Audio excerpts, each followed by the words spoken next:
അടിച്ചമർത്താനും ഇല്ലാതാക്കാനും വേണ്ടി ലോകത്തെ വൻ ശക്തികളെല്ലാം ഒന്നിച്ച് കിണഞ്ഞു ശ്രമിച്ചിട്ടും പഠിച്ച പണി 18 നോക്കിയിട്ടും തോറ്റുകൊടുക്കാതെ തല ഉയർത്തി നിന്ന ചരിത്രമാണ് ഇറാന്റേത്.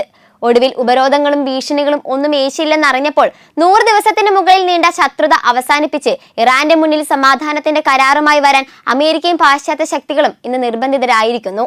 എന്നാൽ ഇതേ അവസ്ഥയിലൂടെയും സമാനമായ പോരാട്ട വീര്യത്തിലൂടെയും കടന്നുപോകുന്ന മറ്റൊരു ലോകശക്തി കൂടിയുണ്ട്. അതാണ് റഷ്യ. ഉപരോധങ്ങളുടെ ചങ്ങലക്കെട്ടുകൾ കൊണ്ട് തളയ്ക്കാൻ നോക്കിയിട്ടും ലോകരാജ്യങ്ങൾ മുഴുവൻ എതിർത്ത് നിന്നിട്ടും റഷ്യ ഇതുവരെ ആയുധം താഴെ വെച്ചിട്ടില്ല. റഷ്യ യുക്രൈൻ യുദ്ധം 4ാം വർഷത്തിലേക്ക് കടക്കുമ്പോഴും ആ പോരാട്ടത്തിന്റെ തീവ്രത ഒട്ടും കുറഞ്ഞിട്ടില്ലെന്ന് തെളിയിക്കുന്നതാണ് ഇപ്പോൾ പുറത്തുവരുന്ന ഏറ്റവും പുതിയ യുദ്ധവാർത്തകൾ. അന്താരാഷ്ട്ര മാധ്യമങ്ങൾ പുറത്തുവിടുന്ന ഏറ്റവും പുതിയ റിപ്പോർട്ടുകൾ പ്രകാരം റഷ്യ നടത്തിയ ഈ അതിശക്തമായ ആക്രമണത്തിൽ യുക്രൈനിലെ പ്രധാന നഗരങ്ങളിലെല്ലാം വൻ നാശനഷ്ടങ്ങളാണ് രേഖപ്പെടുത്തിയിരിക്കുന്നത്.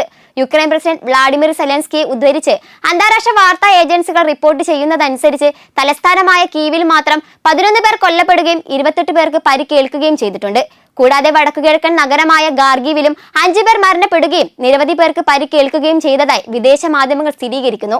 രാജ്യത്തിന്റെ വിവിധ ഭാഗങ്ങളായി ജനവാസ മേഖലകൾ, പ്രധാന അടിസ്ഥാന സൗകര്യങ്ങൾ, വ്യാവസായിക കേന്ദ്രങ്ങൾ, റെയിൽവേ ശൃംഖലകൾ എന്നിവയെല്ലാം ഈ റഷ്യൻ ആക്രമണത്തിൽ തകർന്നടിഞ്ഞതായാണ് പുറത്തുവരുന്ന വിവരങ്ങൾ. ആക്രമണത്തിന്റെ ഏറ്റവും ഞെട്ടിക്കുന്ന ഭാഗം ചരിത്ര പ്രസിദ്ധമായ കീ പേറ്റീസ് ലാവ്ര ആശ്രമ സമുച്ചയത്തിന് നേരെയുണ്ടായ നാശനഷ്ടമാണ്. 11ാം നൂറ്റാണ്ടിൽ സ്ഥാപിതമായ ഈ ക്രിസ്ത്യൻ മതകേന്ദ്രം യുനെസ്കോയുടെ ലോക പൈതൃക പട്ടികയിൽ ഉൾപ്പെട്ടതാണ്. ആക്രമണത്തെ തുടർന്ന് ഡോർമിഷൻ കത്തീഡ്രലിന്റെ മേൽക്കൂരയിൽ തീ പിടിച്ചതായും പിന്നീട് അഗ്നിശമന സേന തീ നിയന്ത്രണ വിധേയമാക്കിയതായും യുക്രൈൻ അധികൃതർ അറിയിച്ചു. യുദ്ധകാലത്ത് ക്രിസ്ത്യൻ സാംസ്കാരിക പൈതൃകത്തിന് നേരെയുണ്ടായ ഏറ്റവും വലിയ ആക്രമണങ്ങളിൽ ഒന്നാണിതെന്ന് സെലൻസ്കി ആരോപിച്ചു. യുക്രൈൻ വ്യോമസേനയുടെ കണക്കുകൾ പ്രകാരം റഷ്യ ഒറ്റ രാത്രി കൊണ്ട് 70 മിസൈലുകളും 611 ഡ്രോണുകളും വിക്ഷേപിച്ചു. യുദ്ധം ആരംഭിച്ചതിന് ശേഷമുള്ള ഏറ്റവും വലിയ വ്യോമാക്രമണങ്ങളിൽ ഒന്നായാണ് ഇതിനെ അന്താരാഷ്ട്ര മാധ്യമങ്ങൾ വിശേഷിപ്പിക്കുന്നത്. യുക്രൈന്റെ വ്യോമ പ്രതിരോധ സംവിധാനങ്ങൾ 50 മിസൈലുകളും 582 ഡ്രോണുകളും തടഞ്ഞു വീഴ്ത്തിയതായി അധികൃതർ അറിയിച്ചു. എന്നിരുന്നാലും 20 ബാലിസ്റ്റിക് മിസൈലുകളും നിരവധി ഡ്രോണുകളും പ്രതിരോധ വലയം ഭേദിച്ച് 42 വ്യത്യസ്ത ലക്ഷ്യസ്ഥാനങ്ങളിലേക്ക് പതിച്ചു. തലസ്ഥാനമായ കൈവ്, ഗാർഗീവ്, ഡിനിപ്രോ, സ്പാരീഷിയ, സുമി, മൈക്കോലൈവ് തുടങ്ങിയ നഗരങ്ങളിലെ അടിസ്ഥാന സൗകര്യങ്ങൾക്കും താമസ മേഖലകൾക്കും വ്യാവസായിക കേന്ദ്രങ്ങൾക്കും ഗുരുതര നാശനഷ്ടമുണ്ടായതായി റിപ്പോർട്ടുകളുണ്ട്. ABC news, Reuters, associated press തുടങ്ങിയ അന്താരാഷ്ട്ര മാധ്യമങ്ങൾ റിപ്പോർട്ട് ചെയ്യുന്നതനുസരിച്ച് ജൂൺ മാസത്തിന് ശേഷം റഷ്യ നടത്തിയ ഏറ്റവും വലിയ സംയുക്ത ഡ്രോൺ മിസൈൽ ആക്രമണങ്ങളിൽ ഒന്നാണിത്.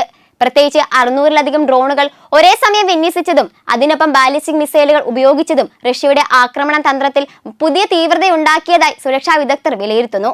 യുക്രൈന്റെ വ്യോമ പ്രതിരോധ ശേഷിയെ തളർത്തുകയും നിർണായക അടിസ്ഥാന സൗകര്യങ്ങൾ ലക്ഷ്യമിടുകയും ചെയ്യുക എന്നതായിരുന്നു ഈ ആക്രമണത്തിന്റെ പ്രധാന ലക്ഷ്യമെന്നാണ് പാശ്ചാത്യ സൈനിക വിശകലന വിദഗ്ധരുടെ നിരീക്ഷണം. അതേസമയം സൈനികവും പ്രതിരോധ വ്യവസായവുമായി ബന്ധപ്പെട്ട കേന്ദ്രങ്ങളെയാണ് ലക്ഷ്യമിട്ടതെന്നാണ് റഷ്യയുടെ വിശദീകരണം. കൈവ് പേറ്റീസ് ലാവ്ര ആശ്രമത്തെ മനഃപൂർവ്വം ആക്രമിച്ചിട്ടില്ല എന്നും യുക്രൈൻ വിക്ഷേപിച്ച പാശ്ചാത്യ നിർമ്മിത പാട്രിയറ്റ് മിസൈലുകളുടെ അവശിഷ്ടങ്ങളാണ് അവിടെ നാശനഷ്ടം ഉണ്ടാക്കിയതെന്നുമാണ് റഷ്യയുടെ വാദം. എന്നാൽ ഈ വിശദീകരണം യുക്രൈൻ പൂർണ്ണമായി തള്ളിക്കളഞ്ഞിട്ടുണ്ട്. ഈ ഒരു പശ്ചാത്തലത്തിൽ യുക്രൈൻ യുദ്ധഭൂമിയിൽ റഷ്യൻ സൈന്യം സമ്പൂർണ്ണ തന്ത്രപരമായ മുൻതൂക്കം നിലനിർത്തിയിട്ടുണ്ടെന്നും എല്ലാ യുദ്ധ മുന്നണികളിലും സൈന്യം ആത്മവിശ്വാസത്തോടെയാണ് മുന്നേറിയതെന്നും റഷ്യൻ പ്രസിഡന്റ് വ്ളാഡിമിർ പുടിൻ വ്യക്തമാക്കിയിരുന്നു. റഷ്യയോട് കൂട്ടിച്ചേർത്ത തന്ത്രപ്രധാന മേഖലകളായ ഡൊനെസ്ക്, ലുഗാൻസ്ക്, പീപ്പിൾസ് റിപ്പബ്ലിക്കുകൾ, സ്പോറേഷ്യ, കെർസൺ എന്നിവയുടെ സമഗ്ര വികസനവുമായി ബന്ധപ്പെട്ട വിളിച്ചു ചേർത്ത ഉന്നതതല വീഡിയോ കോൺഫറൻസ് യോഗത്തിലായിരുന്നു പുടിന്റെ ഈ വമ്പൻ പ്രഖ്യാപനം. നമ്മുടെ സൈന്യം തന്ത്രപരമായ മേധാവിത്വം കൈവരിച്ചു കഴിഞ്ഞു. ശത്രുക്കൾ എത്ര കടുത്ത ഷെല്ലാക്രമണമോ ഡ്രോൺ ആക്രമണമോ നടത്തിയാലും ഈ സ്ഥിതിക്ക് യാതൊരു മാറ്റവും വരാൻ പോകുന്നില്ല. എല്ലാ യുദ്ധ മുന്നണികളിലും റഷ്യൻ സൈന്യത്തിന്റെ ശക്തമായ മുന്നേറ്റമാണ് ഇപ്പോൾ നടക്കുന്നത് എന്ന് പുടിൻ അന്ന് യോഗത്തിൽ ആത്മവിശ്വാസത്തോടെ വ്യക്തമാക്കി. അതേസമയം സംഘർഷം അവസാനിപ്പിക്കാനുള്ള നയതന്ത്ര ശ്രമങ്ങൾ പലതവണ നടന്നിട്ടുണ്ടെങ്കിലും യുദ്ധഭൂമിയിലെ യാഥാർത്ഥ്യം ഇപ്പോഴും മാറിയിട്ടില്ല. റഷ്യയും യുക്രൈനും പരസ്പരം ദീർഘദൂര ഡ്രോൺ മിസൈൽ ആക്രമണങ്ങൾ തുടരുകയാണ്. ഈ സാഹചര്യത്തിൽ കൂടുതൽ വ്യോമ പ്രതിരോധ സംവിധാനങ്ങളും പ്രത്യേകിച്ച് ബാലിസ്റ്റിക് മിസൈൽ പ്രതിരോധ ശേഷികളും നൽകണമെന്ന് സെലൻസ്കി G7 രാജ്യങ്ങളോട് വീണ്ടും അഭ്യർത്ഥിച്ചിട്ടുണ്ട്. ലോകരാജ്യങ്ങളെല്ലാം ഒന്നിച്ചു നിന്നിട്ടും പഠിച്ച പണി 18 നോക്കിയിട്ടും തളർത്താനാകാത്ത ഇറാന്റെ അതേ അതിജീവന വീര്യത്തോടെയാണ് റഷ്യ ഇന്ന് ലോകത്തിന് മുന്നിൽ റഷ്യൻ കരുത്ത് പ്രഖ്യാപിക്കുന്നത്. 4 വർഷമായി തുടരുന്ന യുദ്ധത്തിൽ യുക്രൈൻ നഗരങ്ങളെയും റെയിൽവേ ശൃംഖലകളെയും തകർത്ത് തരിപ്പണമാക്കിക്കൊണ്ട് റഷ്യ നടത്തുന്ന ഈ കടന്നാക്രമണം വെറുമൊരു സൈനിക നീക്കമല്ല, മറിച്ച് തങ്ങളെ തൊട്ടുകളിക്കാൻ ആരുമില്ലെന്ന റഷ്യയുടെ പവർഫുൾ സന്ദേശമാണ്.